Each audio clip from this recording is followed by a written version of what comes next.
We'll get started in a second. I'll let a couple brothers and sisters get up in here. We'll get started in a second.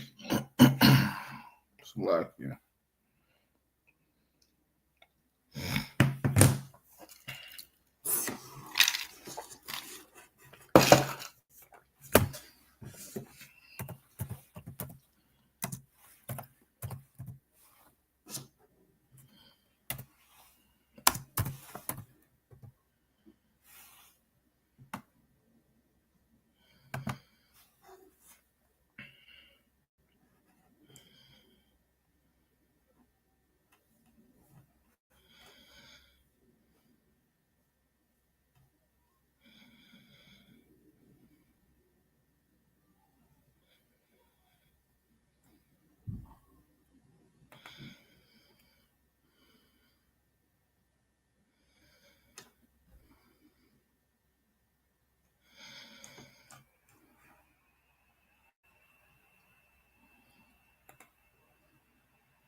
Hey, Shalom Brown Hornet. If you could like and share this class for me, Baba Kashai. Get started in 2 seconds. Salaki.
Shalom Israel. Yahweh Shem Al Shabrak, a thumb to the brothers. Yahweh Shemal, a thumb by Shem Al Shah to the sisters. I'm Priest Officer Karan Yah of the ISUBK under Commander General Yohana. Welcome to another installment of Criminals of the Caucasus, right? So tonight we're going to be getting into the infamous bank robber, John Dillinger, right? Now, of course, with this series, you understand, living in an empire known as America, which was built off of being a criminal, you understand, I find so much inspiration to push out these classes and in this series. You understand? And recently, I was just scrolling through Netflix. You know what I'm saying? And a movie came across the Netflix feed called Public Enemy. It's a great movie. Y'all should watch it. You understand? But it's loosely based off of the infamous bank robber John Dillinger. You understand? This dude was a cold criminal. You understand? And quick sidebar too. By no means do I push out these classes in order to glorify the criminality of the Caucasian man. I'm actually doing the opposite of that. You understand? I'm trying to put into perspective that being a criminal, you understand, or living a life of crime is not the culture of Blacks, Latinos, and Native American Indians. But in all actuality, the reason why we indulge in such activities is because we have been trained to think and be like our oppressor. You understand? The Caucasian man and woman. You understand? I'm gonna start putting some criminal females up here too. You understand? But John Dillinger, you understand, infamous bank robber, right? Let's get into this dude's story. You understand? As a matter of fact, I'm gonna go to the scriptures first. Right. Bear with me. Let me share my screen.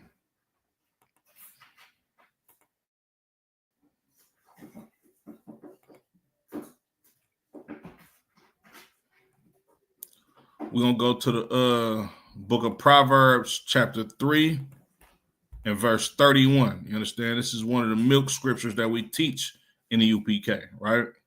It says, envy thou not the oppressor and choose none of his ways. You understand?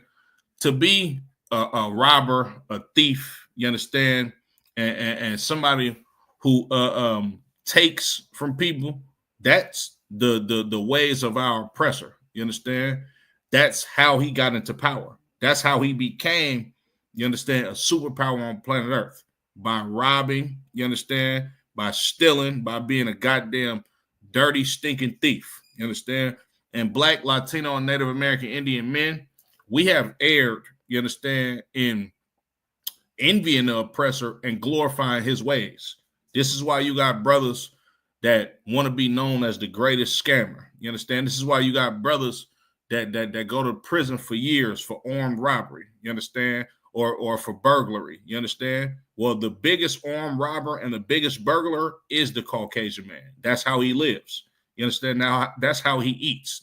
You understand? Salakia. Give me 1 second.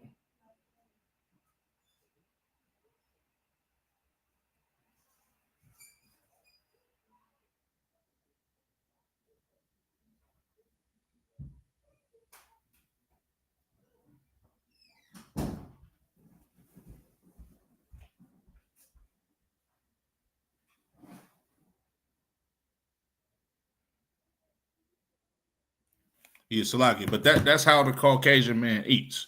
You understand? He lives by the sword. You understand? And living by the sword is not necessarily just having a gun on you at all times or having a weapon on you at all times. Nah, that's not how you live. You live by the sword by using that sword in order to eat. You have to eat to live. And this is how Caucasian men lived, you understand, throughout humanity, right? Salaki.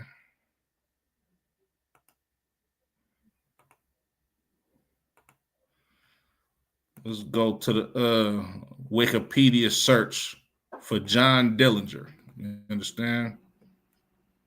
It's John Dillinger right here, right? Let me show y'all can see this. This is the criminal known as John Dillinger. You understand? Looks like any all-American white man. As a matter of fact, in this suit, this dude looked like he could have been an ex-president. You understand? Which shows you, right, that your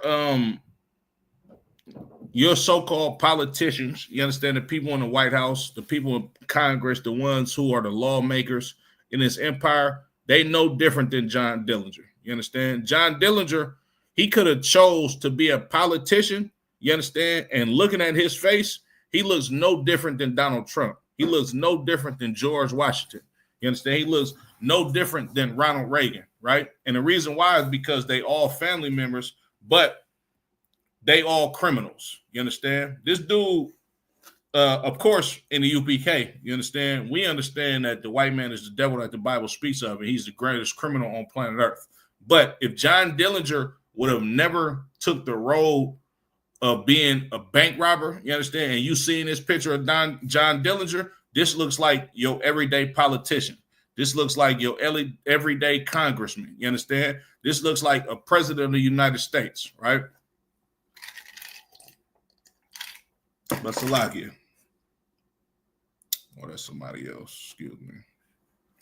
John Dillinger. Let's read about his life and crimes.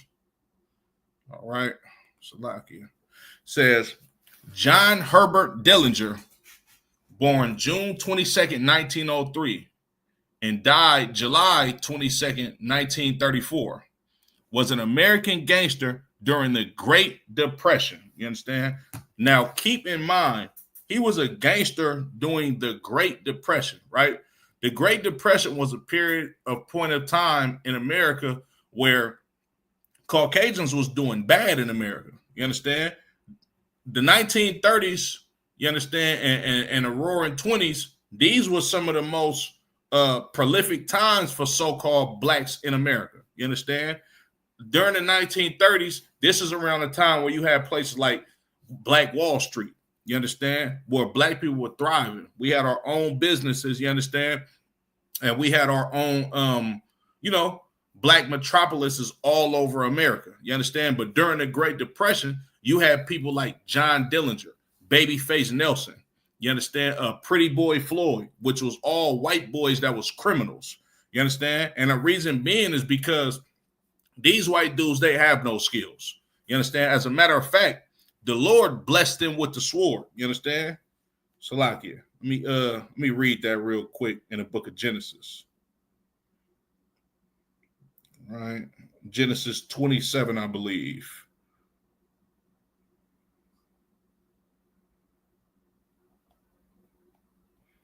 It's the book of Genesis, chapter 27.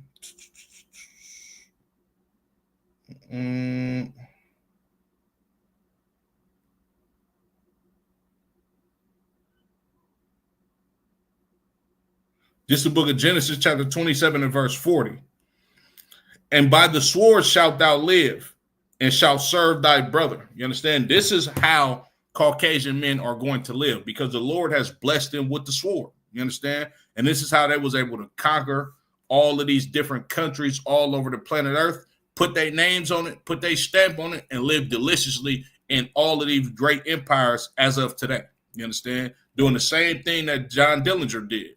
Raping, robbing, murdering, pillaging, you understand? And being the evil on planet Earth. It says, he commanded the Dillinger gang, which was accused of robbing 24 banks and 4 police stations. Dillinger was imprisoned several times and escaped twice.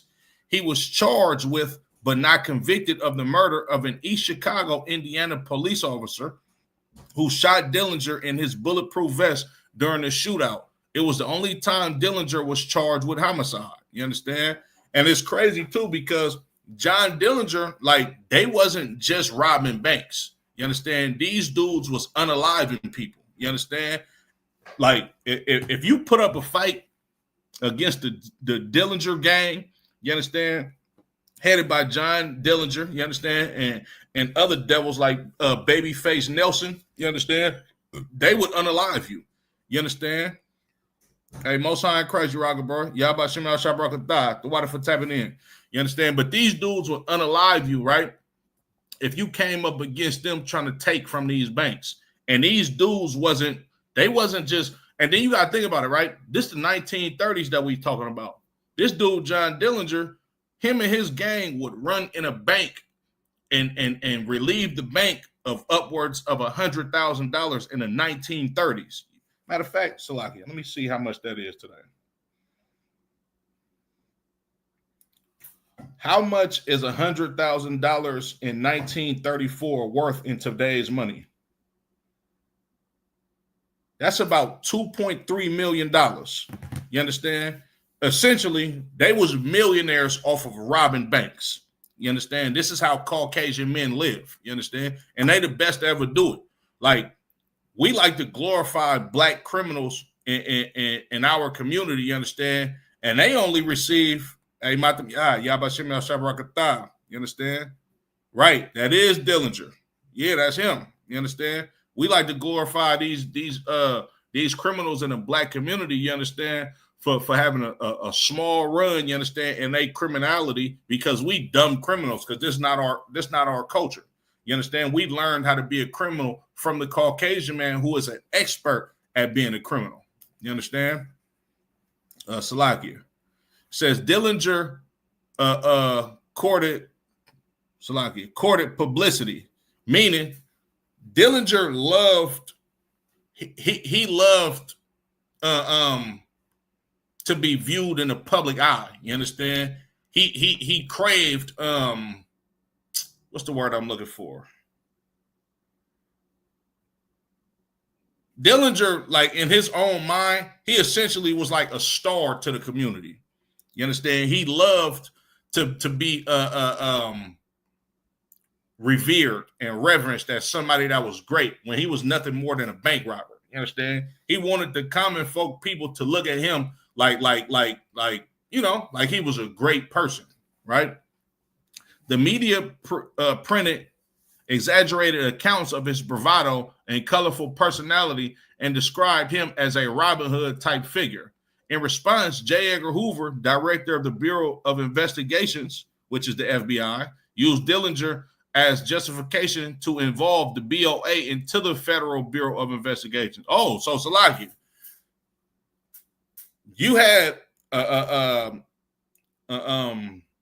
police force called the Bureau of Investigations, but because of criminals like John Dillinger or John Dillinger himself, this evolved into the Federal Bureau of Investigations. They only have certain jurisdiction at the time of John Dillinger robbing these banks. You understand? But the fact that they was able to capture him, you understand, and stop his criminal organization, they got federal funding and was able to expand their jurisdiction instead of just being in a couple of states in the Midwest to being across the whole United States. You understand? So you got the federal, like the FBI is literally a thing because of Caucasian criminals. You understand? Developing more sophisticated investigative techniques as weapons against organized crime. And we all know where organized crime come from. These is the Caucasians. You understand? After evading police in 4 states for almost a year, Dillinger was wounded in a gunfight and went to his father's home to recover. He returned to Chicago in 1934, and sought refuge in a brothel owned by Anna Crminals, who later informed authorities of his whereabouts. On July 22nd, 1934, local and federal law enforcement officers closed in on the Biograph Theater when BOI agents moved to arrest Dillinger. As he left the theater, he attempted to flee but was fatally shot. The lethal use of force by the agents would eventually be ruled justifiable homicide. You understand? He got mowed down in the streets. You say you got a shirt of him? Matam Yad, if you got a shirt of him, have somebody put some alterations to it, you understand, and put this is the face of crime in America. You understand? Like Caucasian men are the face of crime in America, right? Put he the devil that the Bible speaks. As a matter of fact, when you was back in the world. As a matter of fact, I think somebody, and if somebody could clip this, you understand, for me out there, right? Clip this part of the episode. Somebody, and I might have to do it myself, you understand? Somebody in the school needs to take images, right? As a matter of fact, I didn't already put it out there, and I'm a mess around and do it myself, you understand?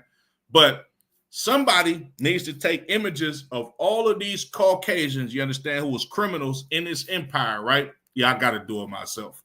And make UPK shirts out of it. And the caption should be, "This is the face of crime." You understand? Or these are the real criminals of the world. You understand? Right. The devil's at his finest. Absolutely. Matter of fact, I ain't gonna lie, man. I might have to do something with this. You know what I'm saying? But yeah, you just sparked something in my mind, Matam Yad, the water.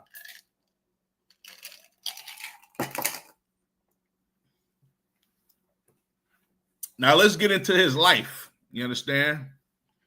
John Dillinger was born on June 22nd, 1903 at 2053 Cooper Street, Indianapolis, Indiana, the younger of two children to John Wilson Dillinger and Mary Ellen Molly Lancaster. Excuse me. Dillinger's parents had married on August 23rd, 1887. His father was a grocer by trade and reportedly a harsh man. In an interview with reporters, Dillinger said that his father was firm in his discipline and believed in the adage, spare the rod and spoil the child. So his father was essentially somebody that looked at disciplining their children as nothing wrong. His mother died in 1907, just before his 4th birthday. That same year, Dillinger's older sister, Audrey, married Emmett Fred Hancock in a marriage that produced 7 children. She cared for her brother for several years until their father remarried in 1912 to Elizabeth Lizzie Fields.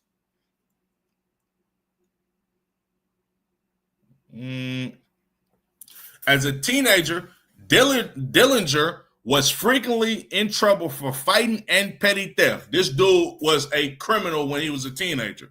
You understand? It's just in his nature. He was fighting and he was already stealing. He was also noted for his bewildering personality and bullying of smaller children. A coward. You understand? Like this dude was a coward, right? He quit school to work in an Indianapolis machine shop. Fearing that the city was corrupting his son, Dillinger's father relocated the family to Mooresville, Indiana in 1921. Despite his new rural life, however, Dillinger's wild and rebellious behavior was unchanged. Of course, he the devil that the Bible speaks of. The Lord made these people to be exactly just that, devils. You understand? It says the wicked are estranged from a womb. I'm paraphrasing, but that's what the Bible says. You understand? In 1922, he was arrested for auto theft and his relationship with his father deteriorated. You understand? So 1922, he's stealing cars. He petty theft. You understand? He getting into fights. He bullying smaller kids. You understand? These are all signs of Caucasian men. In 1923, Dillinger's trouble resulted in him enlisting in the United States Navy, where he was a petty officer, 3rd class, machinery repairman assigned aboard the battleship USS Utah. He deserted when his ship was docked in Boston a few months into his service, and he was eventually dishonorably discharged. You understand? So this dude, not only is he a criminal, you understand, but in his cowardly ways, you understand, he was dishonorably discharged from the United States Navy. You understand? Dillinger returned to Mooresville, where he met Beryl F. Javius. The two married on April 12, 1924. Despite Dillinger's attempt to settle down, he found it difficult finding a job. He subsequently began planning a robbery with his friend, ex-convict Ed Singleton. Dillinger and Singleton robbed a Mooresville grocery store, stealing $50, about $917 in 2024. So he robbed a grocery store for less than basically $1,000 in today's money. During the robbery, Dillinger struck a victim on the head with the machine bolt wrapped in a cloth and carried a gun which, although it was discharged, hit no one. While leaving the scene, the criminals were seen by a minister who recognized the two men and reported them to the police. They were arrested the next day. Singleton pled not guilty, but after Dillinger's father, the local Mooresville deacon, discussed the matter with Morgan County prosecutor Omar O'Hara, his father convinced Dillinger to confess to the crime and plead guilty without retaining a defense attorney. Dillinger was convicted of assault and battery with intent to rob and a conspiracy to commit a felony. He expected a lenient sentence of probation as a result of his father's discussion with O'Hara, but was sentenced instead to 10 years to 20 years in prison. Dillinger's father told reporters he regretted his advice and appalled by the sentence, pleading with the judge to shorten the sentence without success. En route to Mooresville to testify against Singleton, Dillinger briefly escaped his captors, but was apprehended within a few minutes. Singleton had a change of venue and was sentenced to a jail term of 2 to 14 years. He was killed on September 2nd, 1937, when he fell asleep on railroad tracks while drunk. So now this is Dillinger's mug shot right here in 1924 when he went to prison for robbing that grocery store.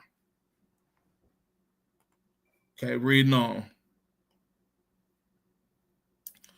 Prison time. Incarcerated at Indiana Reformatory and Indiana State Prison between 1924 and 1933, Dillinger developed a criminal lifestyle. Upon being admitted to prison, he was quoted as saying, "I was the meanest bastard you ever saw when I got out of here." His physical examination at the prison showed that he had gonorrhea, treatment of which at the time was painful.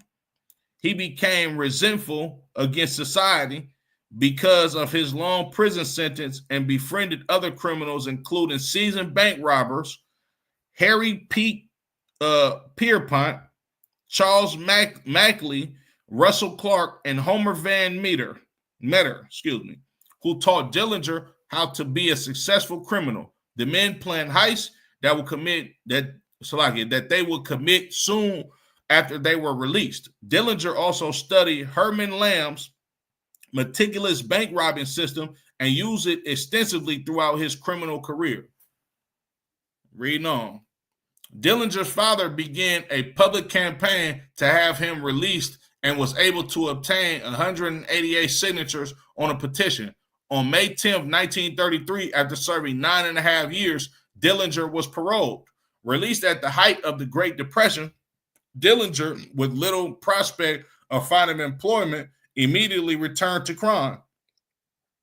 On June 21st, 1933, Dillinger committed his first bank robbery, stealing $10,000, the equivalent of $241,000 in 2024, from a bank in New Castle, Ohio. Now, look, for this to be his first bank robbery that he's ever committed, this dude made away with the equivalent of $241,000. You understand? Caucasian men are excellent at being criminals. If you know anybody in the black community that robbed their first bank, you understand, for upwards of $250,000, man, let me know. You understand? I'm sure you can't find them. You understand? Because black people, we not that smart at being criminals. Latinos, Native American Indians, we ain't just smart at being criminals. This dude that did 9.5 years, came back from prison, and his first bank robbery, he hit for $240,000. Come on, man. This dude was a genius at being a criminal. On August 14th, he robbed a bank in Bluffton, Ohio. Tracked by police from Dayton, he was captured and later transferred to Allen County Jail in Lima to be indicted in connection to the Bluffton robbery.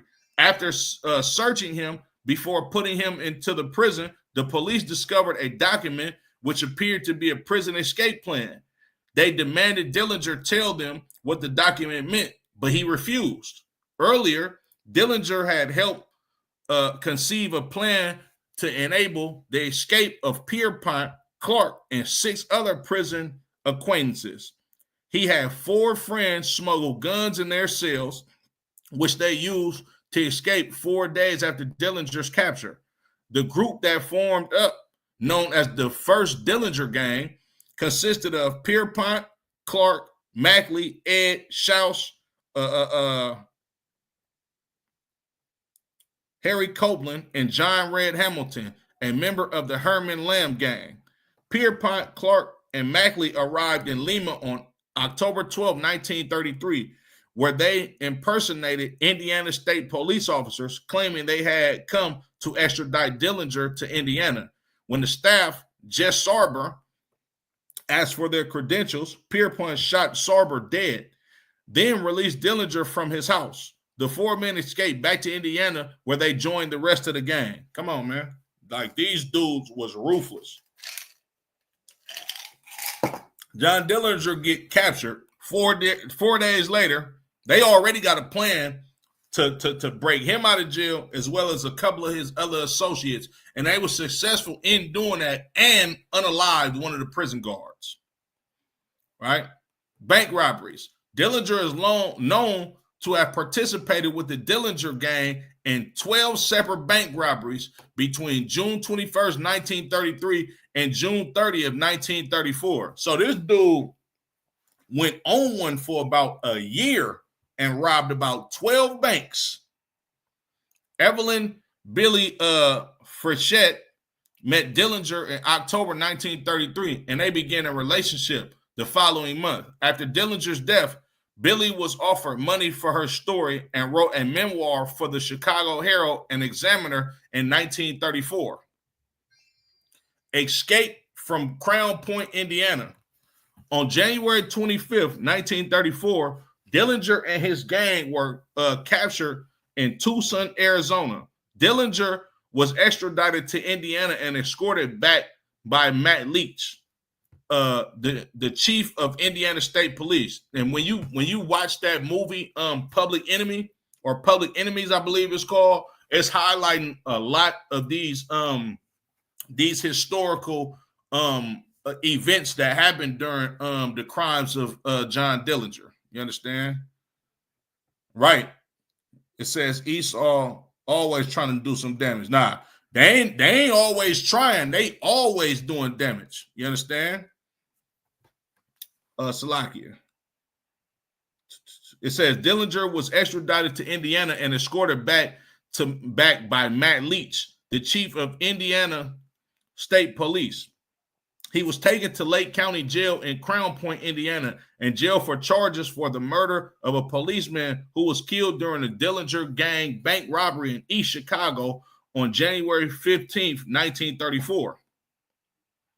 Local police boasted to area newspaper that the jail was escape-proof and had posed extra guards as a precaution. You could watch this in that movie. This was like one of the most highlighted events in that movie, right? So these policemen, right? They was basically boasting and bragging to these newspapers, like, yeah, John Dillinger, he didn't escape from all of them other jails, but he ain't escaping from this jail. You understand, right? It says, however, on Saturday, March 3rd, 1934, Dillinger was able to escape during morning exercises with 15 other inmates. Dillinger produced a pistol, catching deputies and guards by surprise, and was able to leave the premises without firing a shot. Almost immediately afterwards, conjecture began whether the gun Dillinger displayed was real or not. According to the deputy Ernest Blunt, Dillinger had escaped using a real pistol. FBI files, on the other hand, indicate that Dillinger used a carved fake pistol. Now, when you watch the movie, you can clearly see that this is a fake gun. Now, of course, they trying to say, like, yeah, man, he had a real gun. In order to not look so dumb and stupid in the public eye by letting this criminal hold a fake gun to your head and actually escape from your jail. He not even just evading capture or evading the police. This dude is breaking out of custody multiple times, right? It say the local police said he had a fake pistol, right? But the local police said he had a real gun, but the FBI said he had a fake pistol. Sam Cahoon, a trustee who Dillinger took hostage in the jail, also believed Dillinger had carved the gun using a razor and some shelving in his cell.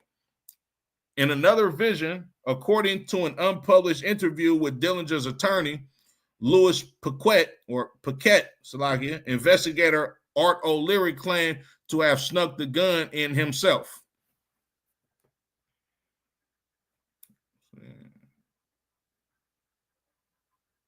Another version.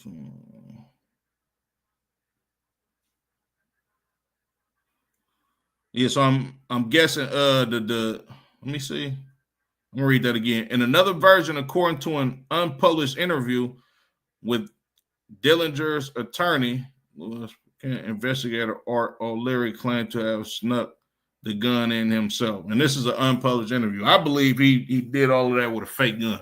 And you got to be a diabolical criminal and somebody that's just overconfident in your criminality to be like, yeah, I'm finna call this fake gun and put it to one of these dudes next because I'm about to get the hell up out of here today.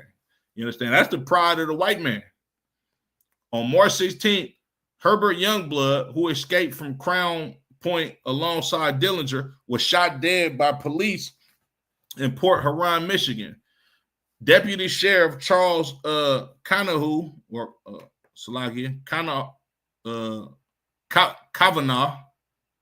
was mortally wounded in the gunfire and later died. Before his death, Youngblood told officers Dillinger was in Port Huron, and officers immediately began a fruitless search for the escaped man. An Indiana newspaper reported that Youngblood later retracted the story and said he did not know where Dillinger was at that time, as he had parted with him soon after their escape. Dillinger was indicted by a grand jury and the Bureau of Investigation, a prosecutor of the federal, a precursor of the Federal Bureau of Investigation, organized a nationwide manhunt for him. Just hours after he escaped from Lake County Jail, Dillinger returned with his girlfriend, Billy Frechette. According to Frechette's trial testimony, Dillinger stayed with her for almost 2 weeks. However, the two had actually traveled to the Twin Cities and taken lodgings at the Santa Monica Apartments in Minneapolis, Minnesota, where they stayed for 15 days. Dillinger then met Hamilton and the two mustered a new gang consisting of Babyface Nelson's gang, including Nelson, Homer Van Meter, Tommy Carroll, and Eddie Green. These are all infamous bank robbers and criminals. You understand? They put their gangs together and start going crazy. 3 days after Dillinger's escape from Crown Point, the second gang robbed a bank in Sioux Falls, South Dakota. A week later, they robbed First National Bank in Mason City, Iowa. Lincoln Court apartment shootout. On Tuesday, March 20th, 1934, Dillinger and Frechette relocated into the Lincoln Court apartments in St. Paul, Minnesota, using the aliases Mr. and Mrs. Carl T. Hellman in apartment 303. Daisy Coffey, the landlord, testified at Frechette's trial that she spent most evening during Dillinger's stay observing what was happening. On March 30th, Coffey went to the FBI's St. Paul field office to file a report, including information about the couple's new Hudson sedan parked in the garage behind the apartments. As a result of Coffey's tip, the building was surveilled by two agents, Rufus Coulter and Rusty Knowles. But they saw nothing unusual because the blinds were drawn. The next morning at approximately 10:15 a.m., Knowles circled around the block looking for the Hudson, but observed nothing. He parked first on Lincoln Avenue, the north side of the apartments, then on the west side of Lexington Ave at the northwest corner of Lexington and Lincoln, and remained in his car while watching Coulter and St. Paul Police Detective Henry Cummings pull up, park, and enter the building. 10 minutes later, by Knowles' estimate, Van Meter parked a green Ford coupe on the north side of the apartment building. Slovakia. Meanwhile, Coulter and Cummings knocked on the door of apartment 303. Frechette answered, opened the door 2 to 3 inches. She said she was not dressed and to come back. Coulter told her they would wait. After waiting 2 to 3 minutes, Coulter went to the basement apartment of the caretakers, Louis and Margaret Midlinger,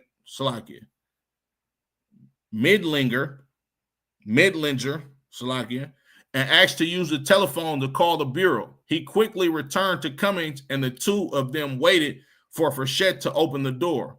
Van Meter then appeared in the hall and asked Coulter if his name was Johnson. Coulter said it was not, and as Van Meter passed onto the landing of the third floor, Coulter asked him for a name. Van Meter replied, "I am a soap salesman."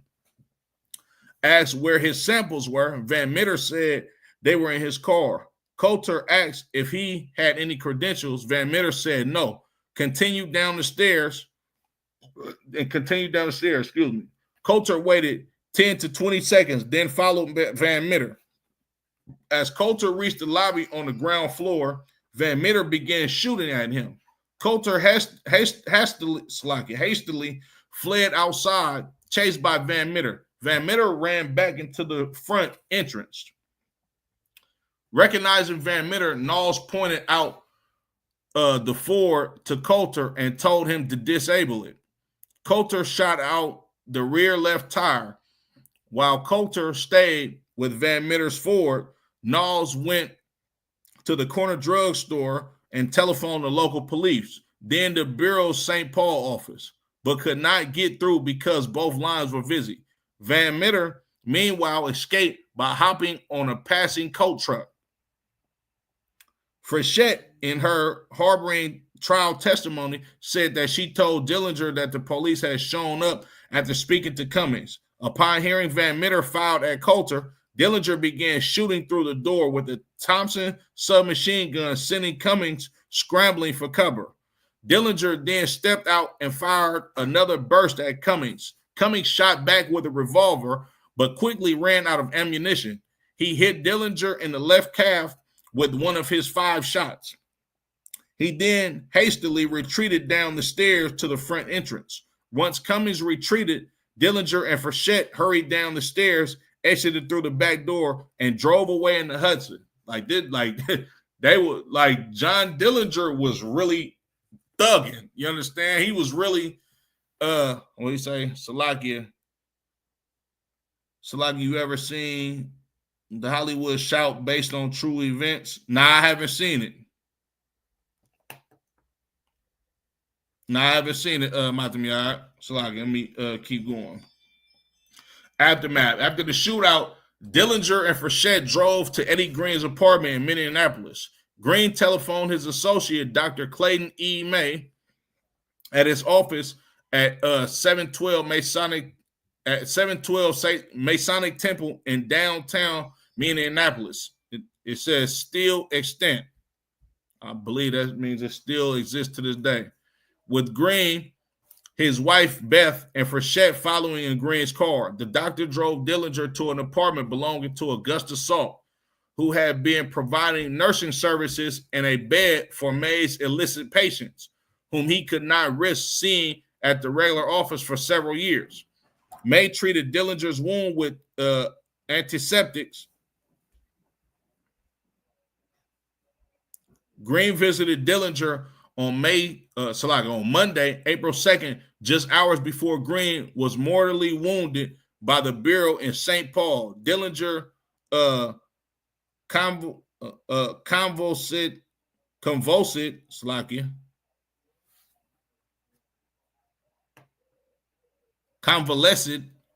at Mays until Wednesday, April 4th. May was promised $500 for his services but received nothing.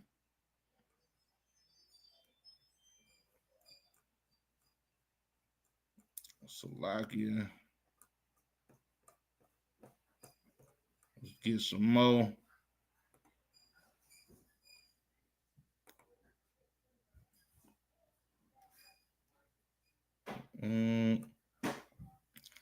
So after the events in Minneapolis, Dillinger and Frechette traveled to Mooresville to visit Dillinger's father. Friday, April 6, 1934, was spent contacting family members, particularly his half-brother Herbert Dillinger.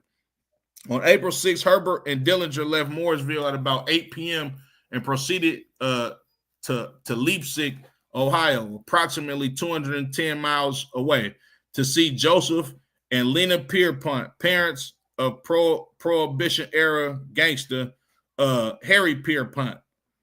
The Pierponts were not home, so the two headed back to Mooresville around midnight. On April 7th, at approximately 3:30 a.m., they rammed a car driven by Mr. and Mrs. Joseph near Noblesville, Indiana. After Herbert fell asleep behind the wheel, they crashed through a farm fence at about 200 feet into the woods. Both men made it back to the Mooresville farm.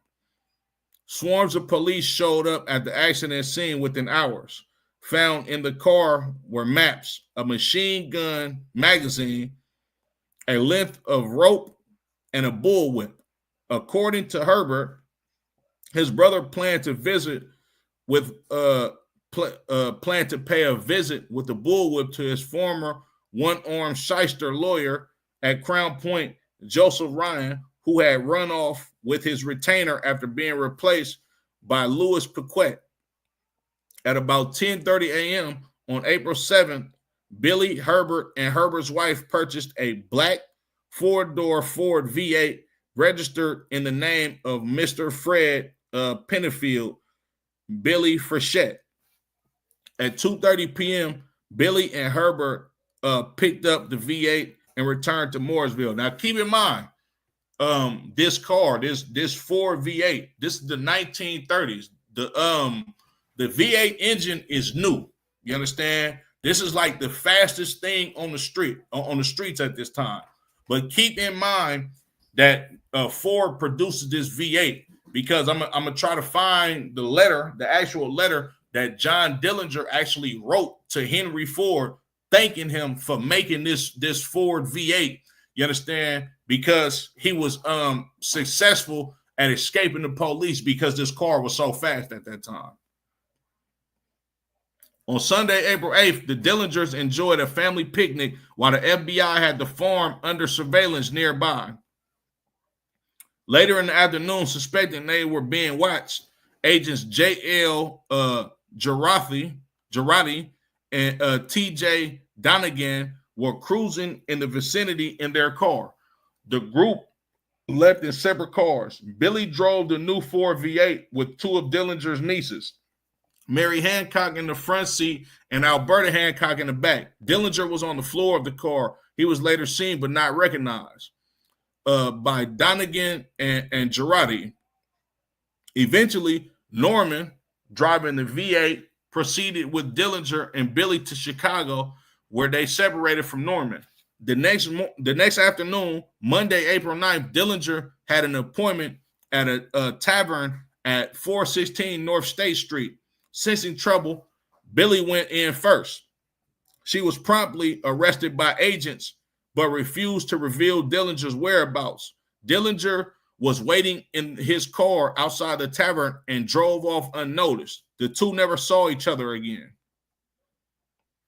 Dillinger reportedly became despondent after Billy was arrested. The other gang members tried to talk him out of rescuing her, but Van Meter encouraged him by saying that he knew where they could find bulletproof vests. That Friday morning, late at night, Dillinger and Van Meter took a hostage. Warsaw, Indiana police officer Judd Pittenger. They marched Pittenger at gunpoint to the police station, where they stole several more guns and bulletproof vests. After separating, Dillinger picked up Hamilton, who was recovering from the Mason City robbery. The two then traveled to the Upper Peninsula of Michigan, where they visited Hamilton's sister, Anna Steve. The Bureau received a telephone call Sunday morning, April 22nd, that John Dillinger and several of his Confederates were hiding out at a small vacation lodge called Little Bohemia near present-day Manitowoc Waters. Manitowoc Waters, Wisconsin. Dillinger and some of the gang were upstairs in the lodge and began shooting out the windows while the BOI agents ducked for cover. Dillinger and his men fled from the back of the building, hiding in Chicago. By July 1934, Dillinger had been absconded, and the federal agents did not have any information about his whereabouts. He had, in fact, gone to Chicago, where he used the alias of Jimmy Lawrence, a petty criminal from Wisconsin who bore a close resemblance to Dillinger. Working as a clerk, Dillinger found that in a large metropolis like Chicago, he was able to live in anonymous existence for a while. What he did not realize was that the federal agents' dragnet happened to be based at Chicago. When the authorities found Dillinger's blood-spattered getaway car on a Chicago side street, they were positive that he was in the city. Plastic surgery. According to Art O'Leary, as early as 1934, Dillinger expressed an interest in plastic surgery and had asked O'Leary to check Paquette on such matters. At the end of April, Paquette paid a visit to his old friend, Dr. Wilhelm Loser. Loser had practiced in Chicago for 27 years before being convicted under the Harrison Narcotic Act in 1931. He was sentenced to 3 years at Leavenworth, but was paroled early on December 7, 1932, with Paquette's help. He later testified that he performed facial surgery on himself and obliterated the fingerprint impressions on the tips of his fingers by the application of a caustic soda preparation. Paquette and Dillinger would have to pay $5,000 for the plastic surgery, $444 split between Paquette, Loser, and O'Leary, and $600 to Dr. Harold Cassidy, who would administer the anesthetic. The procedure would be done at the home of Paquette's longtime friend, 67-year-old James Probasco, at the end of May. On May 28th, Loser was picked up at his home at 7:30 p.m. by O'Leary and Cassidy. The three of them drove to Probasco's place. Dillinger chose to have a general anesthetic. Loser later testified.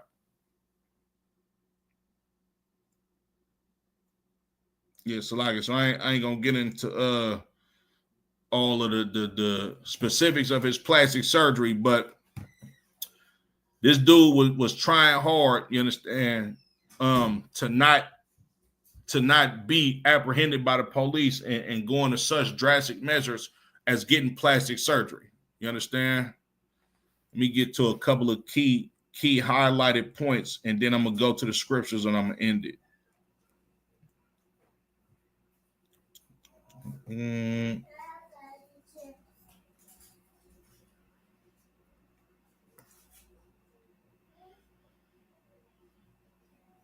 Okay, Polly Hamilton. Rita Polly Hamilton was a teenage runaway from Fargo, North Dakota. She met Anna Ivanovna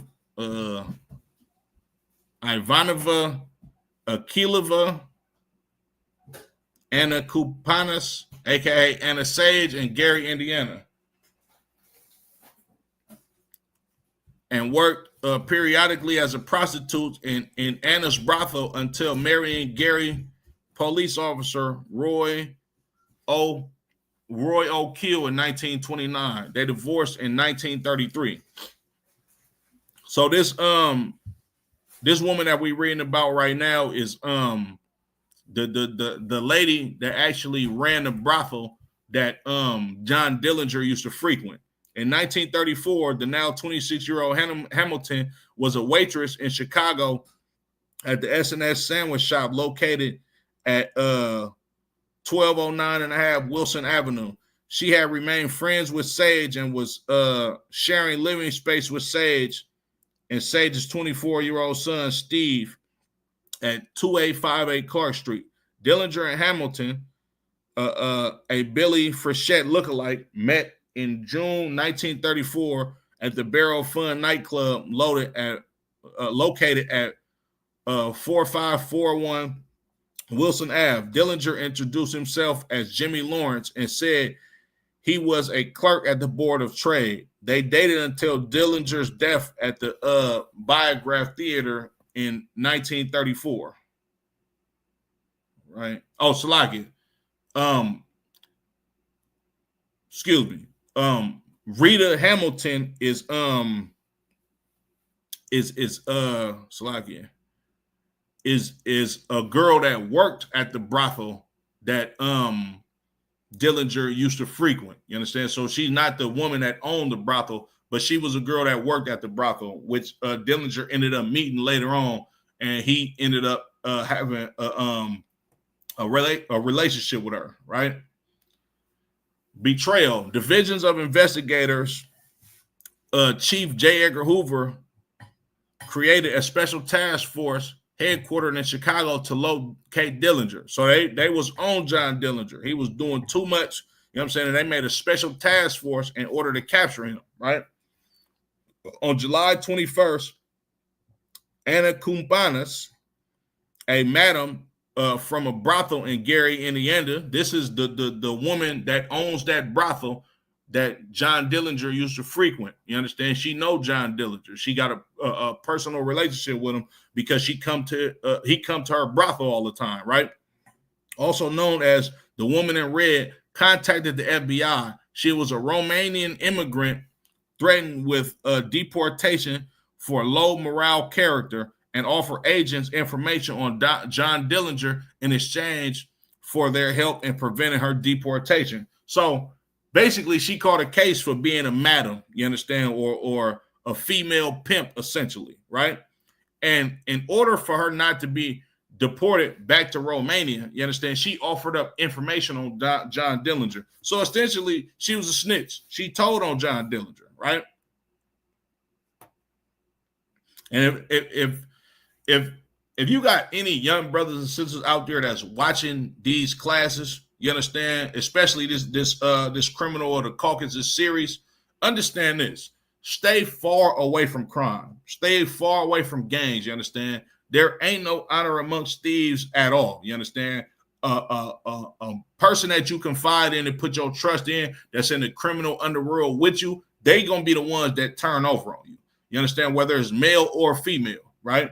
This lady was literally receiving hundreds of dollars from John Dillinger because she provided services to him, you understand, and setting him up with ladies of the evening, you understand? And she had somewhat of a cool relationship with John Dillinger. But soon as she got wrapped up in her illegal activities and they threatened to deport her back to her home country, you understand, she turned on John Dillinger and gave information on where he was at, knowing that he's wanted, you understand, by the Bureau of Investigations, not for him to serve time in prison, but they wanted to actually execute John Dillinger. You understand? They wanted him dead or alive, but they would prefer him to be alive when they catch him so they can go ahead and execute him their damn self, right? It says the FBI agreed on her terms, but she was later deported nonetheless. Man, look, she agreed on the terms. The FBI agreed on the terms, like, okay, yeah, we gonna give us the information in school, you can stay. But they still eventually deported her. There's no profit in being a criminal, and there's no profit in being a snitch after you've got caught being a criminal. Crminals revealed that Dillinger was spending time with another prostitute, Polly Hamilton, and that she and the couple were going to see a movie together on the next day. She agreed to wear an orange dress so police could easily identify her. She was unsure which of two theaters they would attend, the Biograph or the Marlboro. Excuse me. On December 15, 1934, pardons were issued by Indiana Governor Harry G. Leslie for the offenses of which Anna Crminals was convicted. Crminals stated that on Sunday afternoon, July 22nd, Dillinger asked her whether she wanted to go to the show with them, Polly and him. She asked him what show he was going to see, and he said he would like to see the theater around the corner, meaning the Biograph Theater. She stated she was unable to leave the house to inform Purvis or Martin about Dillinger's plans to attend the Biograph. Right? So she was basically told him, like, yeah, I want to go, but I can't. You understand? Right? But she did all of that to go tell these agents about where he was going to go see this movie at, right? So like, yeah. But as they were going to have fried chicken for the evening meal, she told Polly she had nothing in which to fry the chicken and was going to the store to get some butter. That while at the store, she called Mr. Purvis and informed him of Dillinger's plan to attend the Biograph that evening. At the same time, obtaining the butter, she then returned to the house so Polly would not be suspicious that she went out to call anyone. So she ran a play on him. She like, look, man, I'm finna fry this chicken. Look, I ain't got no butter to fry. Let me run to the store right quick. Ran to the store, grabbed the butter, and still called the agents to inform them about where to catch Dillinger at. A team of federal agents and officers from police forces from outside of Chicago was formed, also with a very small number of Chicago police officers. Among them was East Chicago Police Department Sergeant Martin Sakrovich, the officer to whom Crminals had acted as a criminal informant. At the time, federal officials felt that the Chicago Police Department was thoroughly corrupt and could not be trusted. Hoover and Purvis also wanted more of the credit. Not wanting to take the risk of another embarrassing escape of Dillinger, the police were divided into two groups. On Sunday, one team was sent to Marlboro Theater on the city's west side, while another team surrounded the Biograph Theater at 2433 North Lincoln Avenue on the north side. So they was taking all precautions. They wasn't finna let him escape at all. They like, look, he could be at either theater. We know he going to the movies. We need to send a team over there and a team over here. Approximately at 8:30 p.m., Sage, Hamilton, and Dillinger were observed entering the Biograph Theater, which was showing the crime drama Manhattan Melodrama, featuring Clark Gable, Myrna Loy, and William Powell. During the stakeout, the Biograph's manager thought the agents were criminal preparing for a robbery. He called the Chicago police, who dutifully responded and had to be waved off by federal agents who told them they were on a stakeout for an important target. When the movie ended, Purvis stood by the front door and signaled Dillinger's exit by lighting a cigar. Both he and the other agents reported that Dillinger turned his head and looked directly at the agent as he walked by, glanced across the street, then moved ahead of his female companions, reached into his pocket but failed to extract his gun, and ran into a nearby alley. Other accounts stated Dillinger ignored a command to surrender and whipped out his gun, then headed for the alley. Agents already had the alley closed off. The alley closed off, excuse me. 3 men pursued Dillinger into the alley and fired. Clarence Hirsch shot twice, Charles Winstead 3 times, and Herman Hollis once. Dillinger was hit from behind and fell face first to the ground. Dillinger was struck 4 times, with 2 bullets grazing him and one causing a superficial wound to the right side. The fatal bullet entered through the back of his neck and severed the spinal cord, passed into the brain, and exited just under the right eye, severing 2 sets of veins and arteries. An ambulance was summoned, although it was soon apparent Dillinger had died from the gunshot wounds. He was officially pronounced dead at Alexian Brothers Hospital. According to investigators, Dillinger died without saying a word. Winstead was later thought to have fired the fatal shot, and as a consequence, received a personal letter of commendation from J. Edgar Hoover. 2 female bystanders, Teresa Paulus and Etta Natalski, were wounded. Dillinger bumped into Natalski just as the shooting started. Natalski was shot and was taken to Columbus Hospital. Dillinger was shot and killed by the special agents on July 22nd, 1934 at approximately 10:40 p.m., according to the New York Times report the next day. Dillinger's death came only 2 months after the deaths of fellow notorious criminals Bonnie and Clyde. There were reports of people dipping their handkerchiefs and skirts in the pool of blood that had formed as Dillinger lay in the alley as keepsakes. Souvenir hunters madly dipped newspapers in blood that stained the pavement. Handkerchiefs were whipped out and used to mop up the blood. These people love John Dillinger to the point to where they dip, you understand, handkerchiefs and newspapers in it to keep as souvenirs of John Dillinger's blood. You understand? John Dillinger's body was available, for public display at the Cook County Morgue. An estimated 15,000 people viewed the corpse over a day and a half. As many as four death masks were also made. Dillinger is buried at Crown Hill Cemetery in Indianapolis. Dillinger's gravestone has been replaced several times because of vandalism by people chipping off pieces as souvenirs.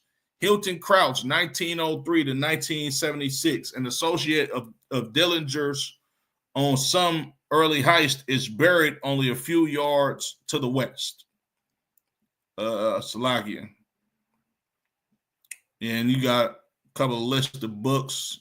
Let me see. Salakia. So this is a picture of his headstone right here. You understand? It's a picture of his headstone. I'm not sure if that's the current picture of his headstone. They said it was changed because a lot of people loved and worshiped this cat, right? And took pieces off of his headstone to save as souvenirs because they revered him so much. This is a death mask of John Dillinger right here that was created. You understand? Right? Now, Salakia. Let me share my screen to this other article. Salakia.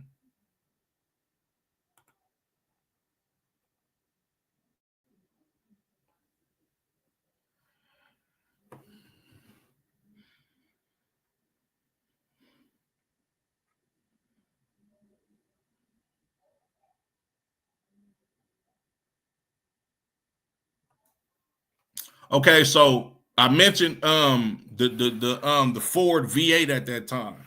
So as I'm looking on my other screen, Salaki, hold on. Let me see.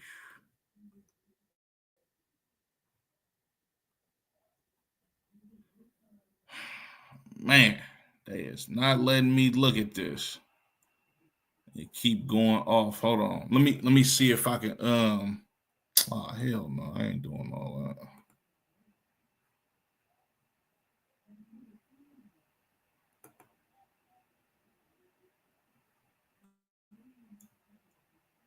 Yeah, they not letting me look at it. But I'm not sure if the letter is actual as an actual document that they have, but it's rumored, right, that John Dillinger, he actually wrote a letter to I believe he was alive at the time, Henry Ford, you understand, who was the CEO of the Ford Motor Company, you understand. He wrote a letter to Henry Ford basically thanking him, you understand, for creating the new Ford V8, you understand, or creating a V8 engine, which was an engine that was, you know, the top of the line at the time in terms of speed, you understand. But he was thanking Henry Ford for creating the engine because it made it easier for him to evade police capture, right?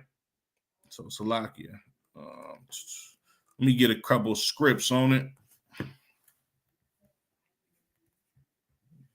Baba Kashab, bear with me, take my notes.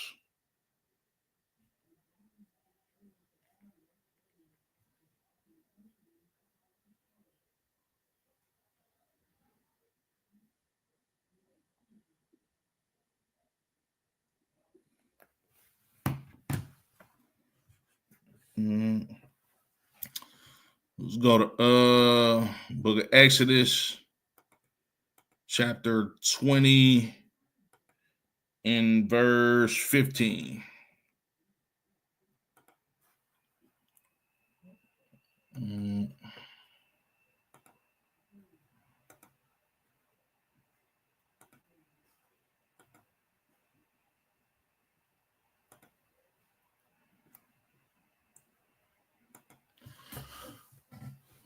The book of Exodus, chapter 20 and verse 15. Thou shalt not steal. Clear as day. You understand? Us as blacks, Latinos, and Native American Indians, our culture is not to be thieves. You understand? The Lord gave us a law that we cannot be thieves.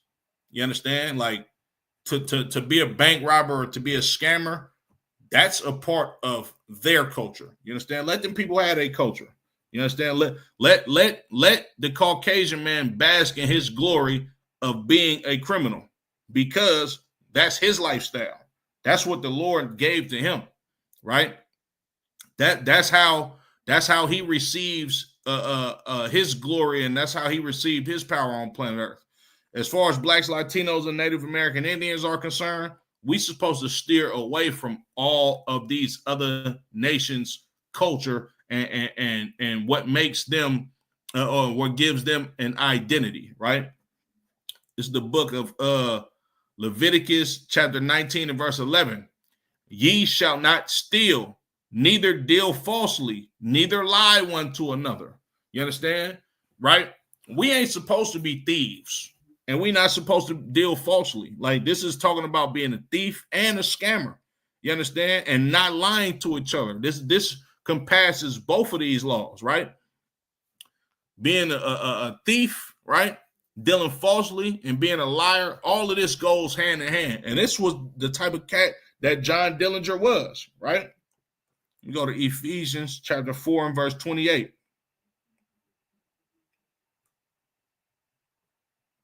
In the New Testament. Slakia.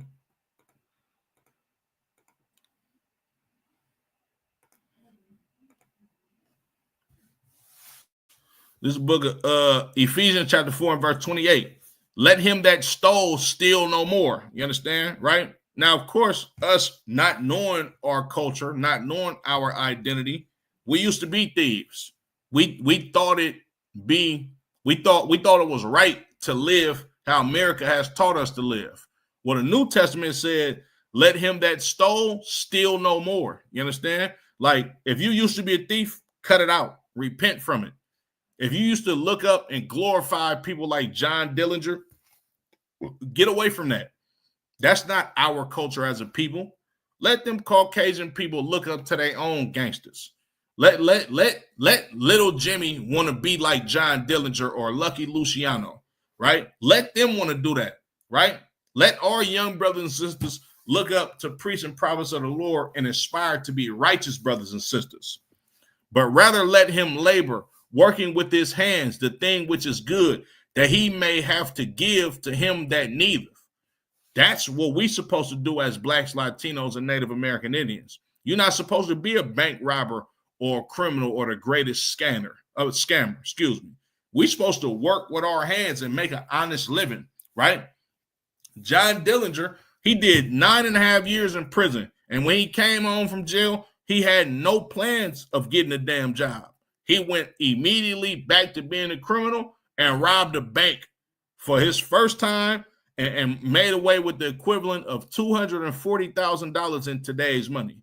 That's not our lifestyle that the Lord chose for us. The Lord chose for us to be a righteous people. The Lord chose for us to be a people with integrity, a people with morals, a people with value. You understand? Not to be some criminal that looks for the easy way, you understand, to get along in life, right? So lock in.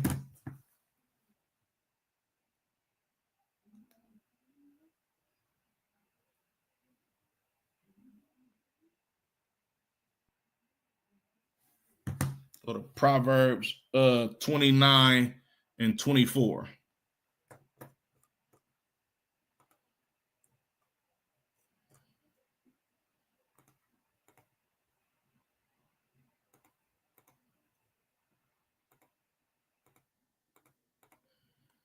The book of Proverbs, chapter 29 and verse 24. Whoso is partnered with a thief hateth his own soul. He heareth cursing and bewareth it not. Like, if you are partners with a criminal or partners with a thief, you hate your own soul. You don't care that the Lord is going to destroy you for being a criminal or being somebody that's a thief or being a bank robber. You hate your own soul because the Lord is going to destroy your soul because of it, right? You hear cursing and bewareth it not. You understand? You hear the curses that's coming upon what's going on with your criminality, but you not beware of it. You understand? Or you're not worried about the curses that's going to come upon you. And this is the reason why you hate your soul. You know, being a criminal can get you unalived. You know, being a criminal can get you extensive jail time. But the fact that you don't care about that means you hate your own goddamn soul. Means you're not worried about what's happening to you. Means you don't care about yourself if you're a criminal. You understand? And that's essentially how Edomites live, right? Look at all of these criminals, right? John Dillinger knew that America sought his life for the murders and the bank robberies that he done. But he didn't give a damn about none of that. He cared about the lust of having a whole lot of money that he just stole from somebody else, knowing damn well that potentially he can be unalive for his actions. But just because he hated his soul, he didn't care about none of that. You understand? Salakia.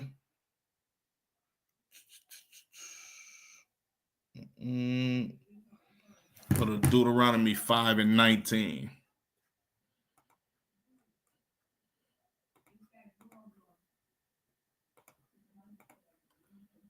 It's the book of Deuteronomy, chapter 5 and verse 19.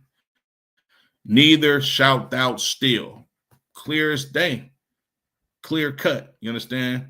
Blacks, Latinos, Native American, Indian, men, women, and children, right? To be a criminal is against God. It's against the commandments of God. It's against the children of Israel. And essentially, it is against your own soul to be a criminal. Take heed to this Criminals of the Caucasus series and look at what happened to all of these criminals over time. You understand? Now, don't get me wrong. These Caucasians don't know the judgment of the Most High God. But you damn sure can see that the majority of them, they perished in a criminality. This has been another episode of Criminals of the Caucasus. Make sure y'all like, share, subscribe if you haven't.